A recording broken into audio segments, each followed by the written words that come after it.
ചില യാത്രകൾ ലക്ഷ്യസ്ഥാനത്തേക്കുള്ള യാത്ര മാത്രമല്ല, വഴിയിലുടനീളം പ്രകൃതി സമ്മാനിക്കുന്ന കാഴ്ചകളും മനസ്സിൽ പതിയുന്ന നിമിഷങ്ങളുമാണ്. അങ്ങനെ അധികം പ്ലാൻ ചെയ്യാതെയുള്ള ഒരു യാത്ര, മലനിരകളുടെ തണുപ്പും കാടിന്റെ ഭംഗിയും ആസ്വദിച്ച് സിനിമയിൽ കണ്ട ഒരു മനോഹര ഇടം നേരിൽ കാണാനായി ഞങ്ങൾ ഇറങ്ങി. കാഞ്ഞിരപ്പള്ളിയും മുണ്ടക്കയവും പിന്നിട്ട് വളഞ്ഞങ്ങാനും വെള്ളച്ചാട്ടത്തിന്റെ മനോഹര കാഴ്ചകളും പിന്നിലാക്കി കുട്ടിക്കാനം വഴി ഞങ്ങൾ യാത്ര തുടർന്നു. പഴയ പമ്പനാറിന്റെ വഴികളിലൂടെ മലനിരകളുടെ തണുപ്പും പ്രകൃതിയുടെ നിശബ്ദയും ആസ്വദിച്ച് ഒടുവിൽ ഞങ്ങൾ എത്തിയത് ലാൻഡ്രം തടാകത്തിലേക്ക്. ചുറ്റും പച്ചപ്പിന്റെ ഭംഗി, കുന്നുകൾക്കിടയിൽ ശാന്തമായി കിടക്കുന്ന തെളിനീർ, കണ്ടുനിൽക്കുമ്പോൾ തന്നെ മനസ്സിന് ഒരു പ്രത്യേക കുളിർമ നൽകുന്ന ഇടം. എളുപ്പത്തിൽ പറഞ്ഞാൽ ചാർലി സിനിമയിൽ നമ്മൾ കണ്ട അതേ കുളം, സിനിമയിൽ കണ്ട ആ മനോഹര കാഴ്ച സ്വന്തം കണ്ണുകൊണ്ട് കാണാനായിരുന്നു ഈ യാത്ര.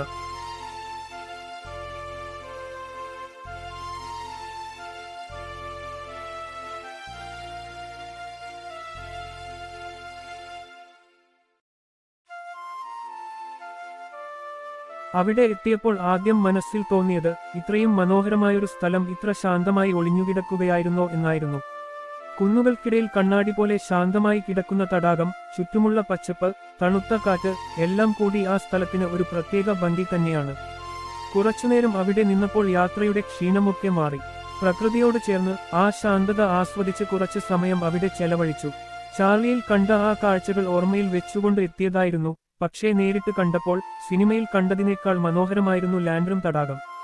യാത്രകൾ ചിലപ്പോൾ നമ്മളെ എത്തിക്കുന്നത് ഒരു സ്ഥലത്തേക്കാൾ മനോഹരമായ ചില ഓർമ്മകളിലേക്കാണ്.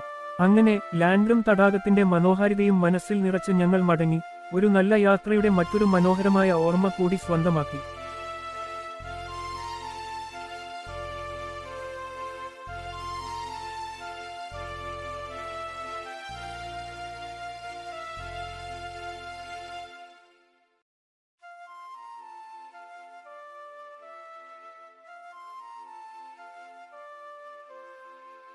അങ്ങനെ ലാൻഡ്രം തടാകത്തിന്റെ മനോഹാരിതയും കുറെ നല്ല ഓർമ്മകളും മനസ്സിൽ നിറച്ച് ഞങ്ങൾ മടങ്ങുകയാണ്.